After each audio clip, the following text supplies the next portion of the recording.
Hello, welcome again to Fair Tax Power Radio. I'm Bob Paxton. And I'm Bob Scarborough. And we are the Fair Tax Guys. Oh, you got your scrolling banner. My cube's in the other room. Sorry, I left that one out this time. But this is the best thing since sliced bread for the Fair Tax. It's It's great. Look at that. Yeah, take that into a town hall meeting if they're still having them, live and in person in your area. And when the guy starts to talk, you just roll it out in front of him, and he can't help but see have it. To have these all over CPAC in 2022. We need to make sure there's these behind every live shot on television. Yes, you just brought up something we've been talking about here on Fair Tax Power Radio for the past several months, really. CPAC 2022 in Orlando, Florida, February 24th through 27th. We're trying to get 500 Fair Tax volunteers to show up walking around in their Fair Tax gear and wearing their Fair Tax hats, so that every time a network takes a live shot, there's a Fair Tax person in the background. Every time somebody like Buck Sexton looks up from his radio roll there, and he sees Fair Tax people, and all the media and all the political people there have just got to see the Fair Tax message, and that's a really good place to do it.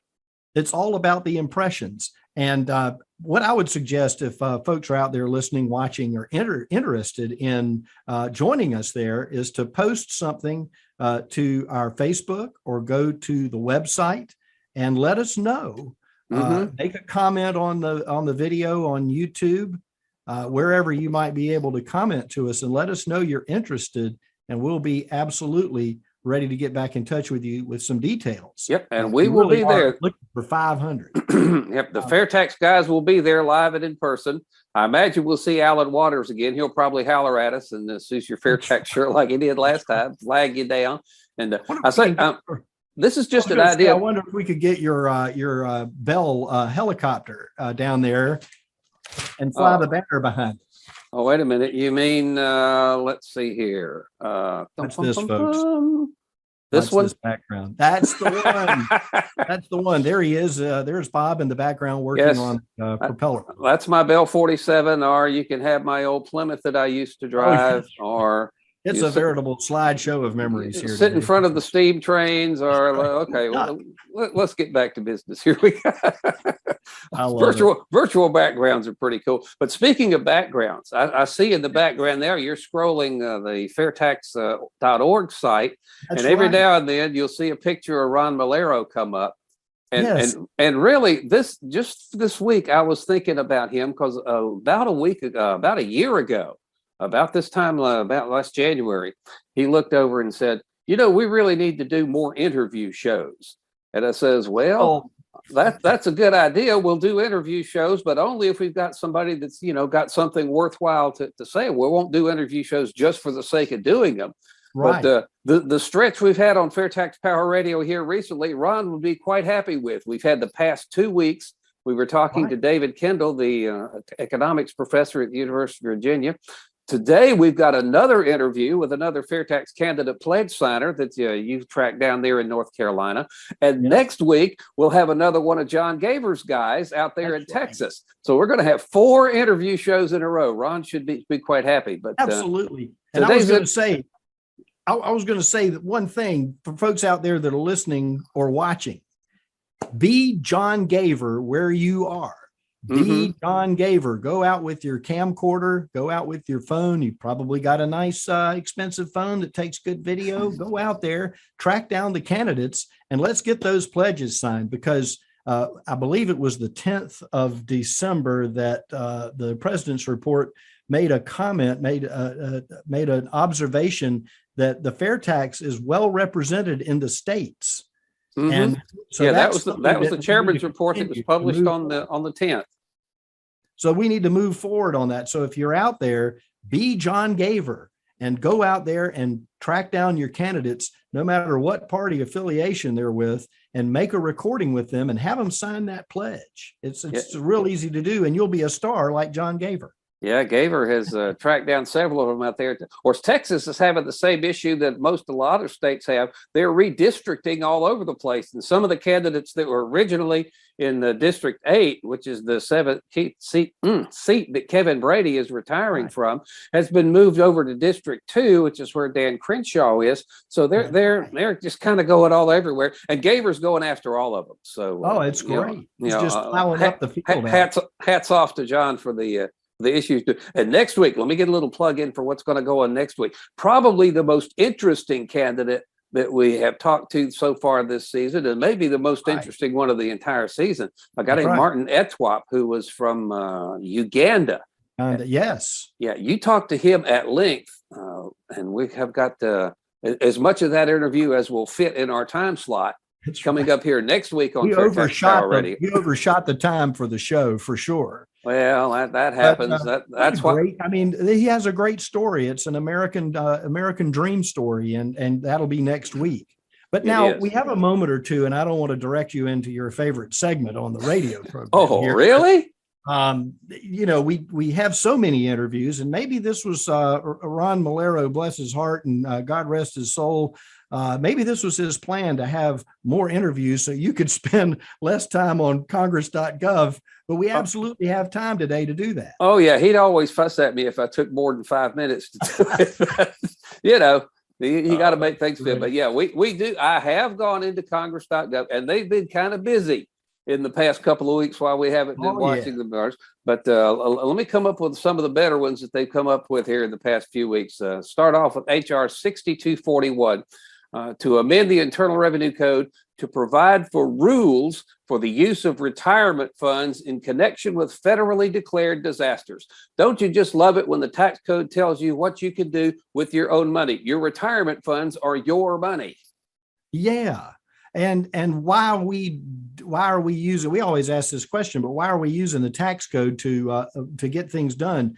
Well, because it makes it easier for the word, whatever the Congress critter is trying to get in there. It makes it easier for it to take hold, as I've come to understand, through the tax code, which is totally the wrong way to do it, in my opinion. Well, I think what we're dealing with is a mindset up there by the Congress critters that says if you've got some of your money off in one of these tax deferred retirement accounts like a 401k or something like that, they say that's not really your money because I haven't gotten my chunk of it yet. So they have several times. They still, think that's theirs. But anyway, they're going to amend the Internal Revenue Code to provide rules. They don't tell you what the rules are for the use of retirement funds in connection with federally declared disasters. I'm guessing that means that you can withdraw from your 401k without penalty if you need to rebuild your house because a hurricane blew the roof off of it, but who knows. Let's go on here. HR 6226, to amend the Internal Revenue Code of 1986 to allow for deductions and for transfers from estates or gifts to, get this, certain cemeteries. When was the last time when you wanted to make a charitable contribution and, hey, I'll give to my local cemetery came to mind? Well, I mean, you're either a private cemetery that's a for-profit place, you're at a columbarium in a churchyard, in a graveyard behind the church, or you're at a city municipality managed cemetery. My parents are in Myrtle Beach in Ocean Woods, which is owned by the city. And interestingly enough, I feel pretty confident that they will stay right there for all eternity. I think so, but now the tax code is going to let you get a deduction if you transfer assets from your estate or you make a gift to certain cemeteries. Now, I'm not sure which cemeteries qualify and which don't because there's no text in any of this, but that's crazy. Let's move on here. HR 6183. Get this, to amend the Internal Revenue Code to provide for a credit against tax or refund of tax for certain federal insurance taxes for employees who are members of religious faiths which oppose participation in such insurance. That one's going to go in the Hall of Shame. No kidding. That one needs to be earmarked for a special award. Do I need to read it to you again? Later. Yeah, to Yeah, amend. one more time. Let's repeat. Have you got time to repeat that Yeah, one more to time? provide for a credit against tax or refund of tax for certain federal insurance taxes for employees who are members of religious faiths who oppose participation in such insurance. That's HR 6183. We'll definitely have to keep an eye on that one. Here's I need you to do me one favor, though. Yeah. Start over at a point where you said, do you want me to read that one more time? Oh, mercy. No, okay. I'm just kidding. Let's go on one more time here. We got to get to our interview with your candidate there. Thomas Watercott's his name there in North Carolina. Yes. 6146, HR 6146, to amend the Internal Revenue Code to establish business tax credits for producing electricity from stranded natural gas and for certain infrastructure relating to stranded natural gas. Do you have any clue what that means? I'm going to guess it's something that hasn't been taken out of the ground yet, that's stranded in some substrata of the Earth's core that needs to be unstuck. You're close. I looked that up. Stranded natural gas is an accumulation of natural gas that is economically unrecoverable. So if you go after these things that cost more than they're worth to extract, they're going to give you a tax credit. Okay, one more real quick. HR 6161, to amend the Internal Revenue Code to temporarily reinstate the employee retention credit for employers subject to closure due to COVID-19. Again, we're talking about the instability of the tax code. They'll give you something, then they'll take it away. Then they'll temporarily give it back to you. Then they'll take it away. Then they'll try to make it permanent. It's like building on shifting sand, the tax code is, and this is a prime example of it. And you have to plan not to plan because you never know. I mean, in every year it's something, and that's the whole thing behind the fair tax versus the income tax. Think of all of the management of your finances in terms of making sure you're in compliance with the tax code. Think about that not only on the personal level, but if you're a business owner, think about it in terms of the amount of time and money you won't spend, and how productive you could be with that recovered time in your day, in your year.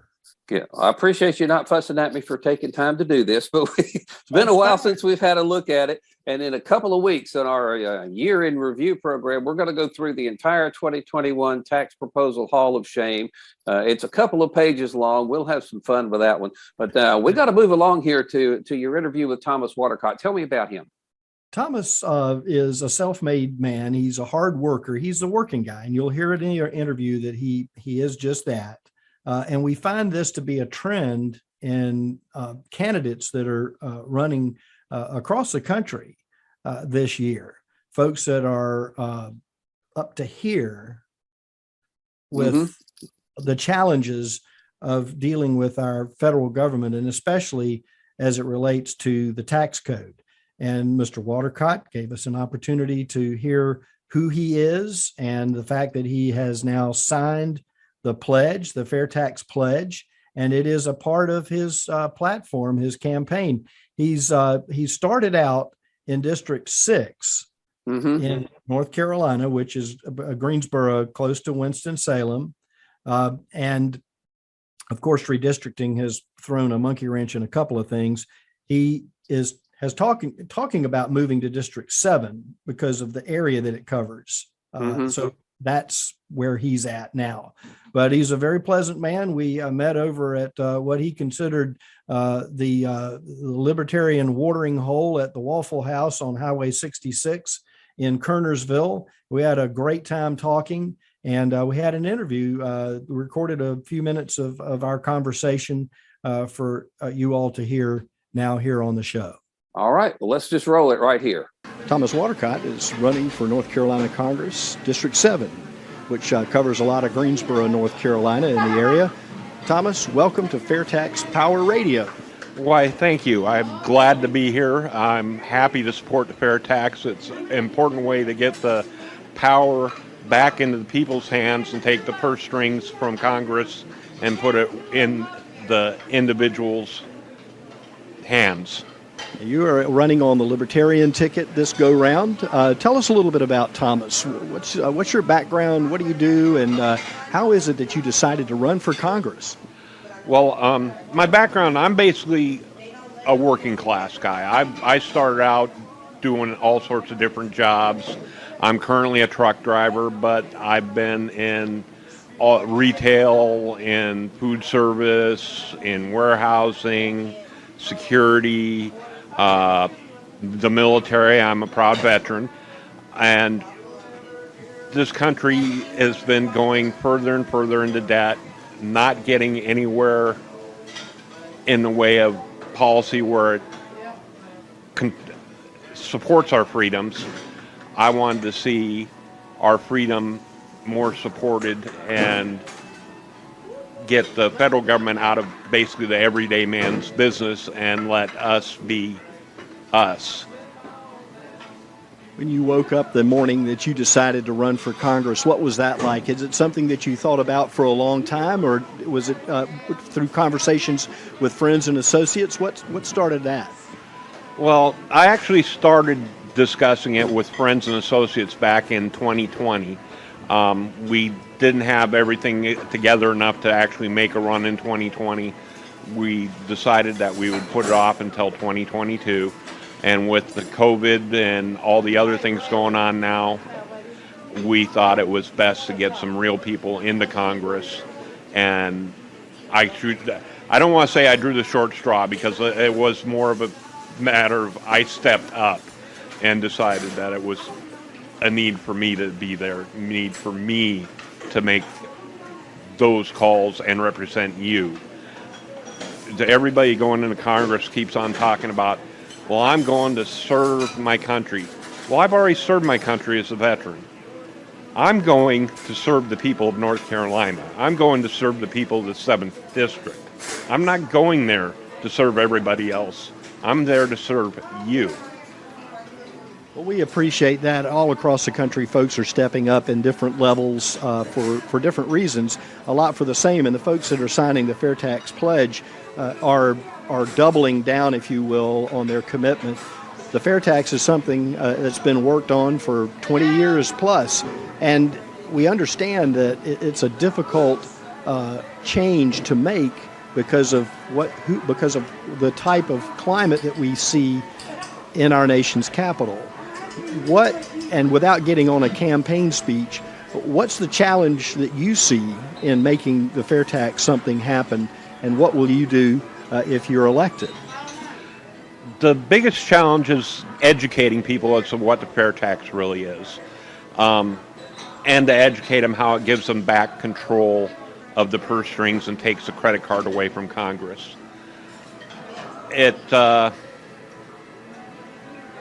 Trying to find a correct way of phrasing this. It basically empowers you as the citizen. If you don't want to like what government's doing, you just simply stop spending. And when you stop spending, they get the message, hey, we're doing something wrong. But it's also important that it has everybody contributing, not just those that earn a living.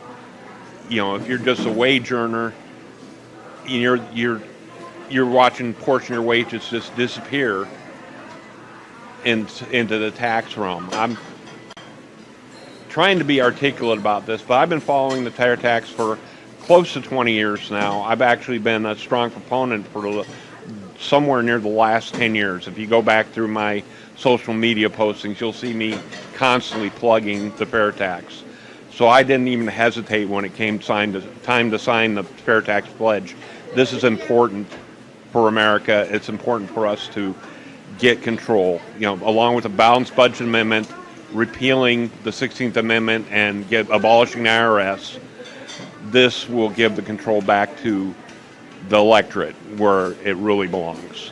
You signed that fair tax pledge today, didn't you? There it is, right next to me. It's right here, right next to me. I didn't even hesitate. This is important. This is one of the main things we need here in America. When you go out there on the campaign trail, and of course the Americans for Fair Taxation is a 501. It's coded with the Internal Revenue Service.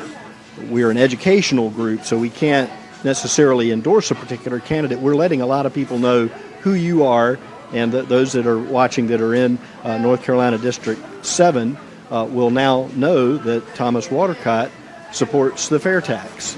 And as you said, you've been following it for a number of years, for probably as long as it's been active. I know you probably used to listen to a particular person on the radio, I would think, that promoted the fair tax a lot, Neil Bortz. I have heard him. Actually, the first person I heard it from was Kevin Rutherford on the Let's Truck channel, and he was very articulate about it. But there's a lot of people out there promoting it, and it makes sense. It's just what we need to fix a lot of things. So when you go out there on the campaign trail, what do you tell people who've never heard of the fair tax? When you bring it up that you're supporting the fair tax in your campaign, what do you tell folks on the campaign trail? I bring up the fair tax along with an overall policy of giving control back to the citizenry. So I talk to them about how it puts the control of the federal budget in your hands. I also talk to them about some of the fallacies that surround the fair tax. I talk to them about the prebate. I talk to them about how the money would be spent and how it would be allocated to different things. What's their reaction? Somebody that's never heard of this phenomenal revolutionary change in collecting revenue for the federal government, what do they say? I get mixed reactions. Some people just are a little skeptical, and I can understand that because they don't realize exactly how it works. So I point them to the fairtax.org webpage and tell them that's where they can get more information about it. Some people say it's regressive tax, and I have to point out to them the prebate and how the prebate works. Some people say, well, but then the rich people will buy stuff outside of the jurisdiction, and that's where things need to be made clear that they can still buy it outside the jurisdiction, but they'll eventually get taxed on it. It still comes back to them. So that it needs a lot of attention so people know what exactly it is, why we're promoting it, why it's a good thing for America. I think we really need to do a lot for ourselves in communicating to Washington what our needs are as citizens, and that we don't need them dictating to us out of their big bubbles, what they call them, privilege bubbles.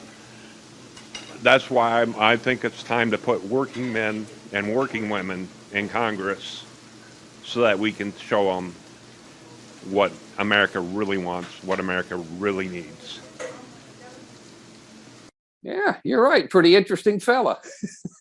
And you know, he's positive. He talks about the challenges of the type of work that he does. He's an over-the-road truck driver. He drives on call during the week, so he never knows what his schedule is going to be, what is going to allow him to take time to go campaign. Mm-hmm. And so he and I talked about how the fair tax would help folks that are, I would say, independent contractors.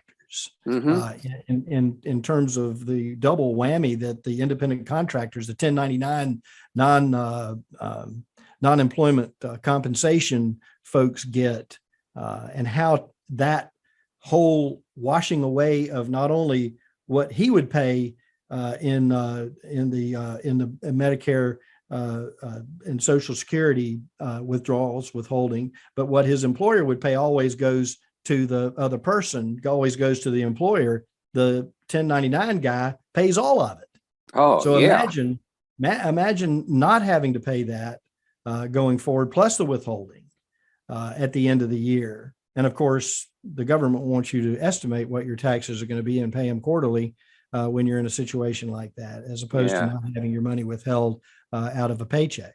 Yeah, so, my brother Andy was self-employed for a long time, and he had to deal with that it was just a pain. And I've got him hooked on the fair tax now too. Oh, I'm sure it runs in the family. It's all in the blood. After a while, you kind of get used to it and you think, wow, this really is good. So the whole concept that Thomas is about, and this is something that is really exciting, I think, for the fair tax as a whole, but the candidates that are coming in, and Thomas is a constitutional conservative libertarian. Not sure what the difference is between a regular libertarian and a constitutional conservative libertarian is, but whether it's a Republican or Democrat or libertarian or the Green Party or anybody else, money's money, and you'd rather have more of it in your pocket as opposed to the government's pocket. And I think once everybody sees that, then they'll be demanding that this change take place. And then it's just a matter of wedging folks into the elected office that will be responsible for bringing it to the floor of the House, the Senate, and then to the president's desk as a bill to be signed. And so I'm excited because all these candidates that are out there, and they may not necessarily win every time. And this is something that I told Thomas. I said, but you have a period of time now where you're going to be able to have the floor, so to speak, during your campaign, public appearances, debates, etc. You're going to have an opportunity to say the fair tax out in the open to people. And then the next go round, if you don't win the first time, people will know who you are. They'll be a little more knowledgeable about your concepts and ideas and where you stand on things. And of course, that includes the fair tax. So the more people that are out there. Now, I'll get back to what I said a minute ago about everybody be like John Gaver. Be John Gaver in your district. Go out and find those candidates that are running. Go ahead and print up a half a dozen or more copies of the fair tax pledge, put them in an envelope and keep them with you in your car. Make sure you got your cell phone all, charged up and ready to go. And in a moment's time, you might have an opportunity to see somebody that's running for office and say, hey, I want to tell you about the fair tax. All right. Pledge. We got about a minute left here. We'll be seeing another one of Gaver's contacts next week on Fair Tax Power Radio, as you'll be talking with Martin Etwop. Again, let's remind everybody real quickly to head out to the fairtaxmarketplace.com, see what's out there. If you're a vendor, you can get yourself listed on there. The idea is that everyone who sells there will be contributing to the fair tax cause as they go along. People will be getting stuff that they're going to normally buy anyway. And again, we need 500 fair tax volunteers coming up at CPAC in February. We'd like to meet every one of you. I started saying, I'd love to get all of the fair tax candidate pledge signers that are at CPAC together. We'll just have to sit them around the table and talk. That's going to wrap up this edition of Fair Tax Power Radio. Thank you again so much for watching and listening. I'm Bob Paxton. And I'm Bob Scarborough. We are the Fair Tax Guys, reminding you again that the fair tax is the only truly fair tax. And once you understand it, you will demand it. The Fair Tax is a tax replacement plan where we take all the federal income taxes, including corporate, personal, gift, and estate taxes, and replace them with one national consumption tax on new purchases above the poverty level only. This form of consumption tax comes with no exceptions and is progressive, not regressive. The poor are not paying more, and the rich are not paying less. What makes it progressive is that all Americans are untaxed up to the poverty level via the prebate, much like your standard tax deduction. The taxes are collected by retail businesses at state level, so the system is more accountable. The IRS is done away with, and you have control over your money and what the overall tax rate your household pays. The fair tax is revenue neutral, so the government receives the same amount of money as they do now, and it's fair because you decide what's fair, not them. To learn more, visit fairtax.org and be sure to like us on social media to help educate your friends and spread the word.